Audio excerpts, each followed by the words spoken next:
तर तिकडे नाशकात महायुती आणि मवियात अद्याप युतीचा निर्णय झालेला नाहीये। काही ठिकाणच्या जागा वाटपावरून चर्चा अडल्याचं चित्र आहे।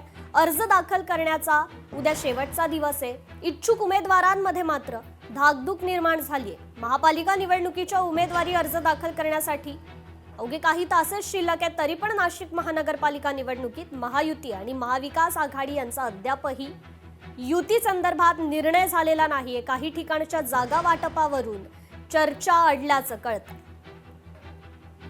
या संदर्भात आपण अधिक अपडेट घेऊयात आपले लोकशाहीचे प्रतिनिधी महेश महाले यांच्याकडून।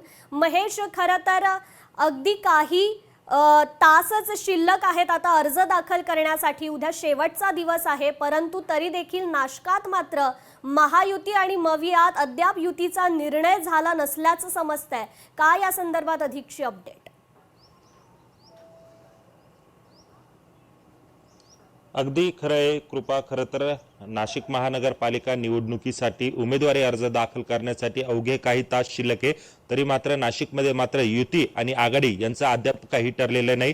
ते एकीकडे भाजप आणि शिंदे सेनेची चर्चा सुरू आहे, तर दुसरीकडे शिंदे सेना आणि राष्ट्रवादीची देखील चर्चा सुरू आहे। परंतु भाजपकडून शिंदेंच्या शिवसेनेला 45 जागा देता येणार नाही असं सांगितल्यानंतर शिंदेंची शिवसेना राष्ट्रवादी अजित पवार गटासोबत यांची बोलणी सुरू आहे। आणि या काल रात्री उशिरापर्यंत झालेल्या बैठकीमध्ये शिंदेंची शिवसेना आणि राष्ट्रवादी अजित पवार गट हे एकत्र येत निवडणूक लढविण्याची शक्यता आहे। आणि या बैठकीमध्ये 61% आणि 39% इतक्या जागांचा जो फॉर्म्युला आहे तो ठरल्याची देखील माहिती मिळते।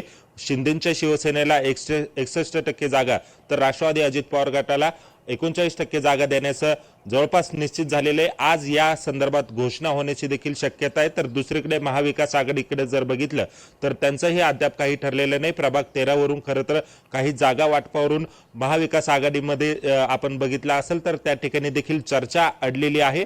आणि या ठिकाणी उद्धव ठाकरे यांची शिवसेना आणि मनसे एकत्रित लढवणार आहे, तर काँग्रेस आणि शरद पवार यांची राष्ट्रवादी हे खरं तर वेगळा मार्ग स्वीकारण्याची तयारी असल्याचं दिसून येते। त्यामुळे एकूणच आज सायंकाळपर्यंत या सगळ्याबाबत स्पष्टता ही निर्माण होणार आहे। आणि उमेदवारी अर्ज दाखल करण्यासाठी उद्या शेवटचा दिवस आहे आणि बंडखोरी टाळण्यासाठी उमेदवारांना एबी फॉर्म देण्याची जी लगबग आहे ते आता काही तासांनंतर खरं तर सुरू होणार आहे। मात्र उमेदवारी अर्ज दाखल करण्यासाठी अवघे काही तास शिल्लक असताना युती आणि आघाडीचं चित्र स्पष्ट होत नसल्याने इच्छुक उमेदवार यांच्यामध्ये देखील धाकधूक जी आहे ती निर्माण झाल्याचं आपल्याला बघायला मिळतंय। जी, निश्चितच धन्यवाद आपण दिलेल्या महेश या अपडेट संदर्भात।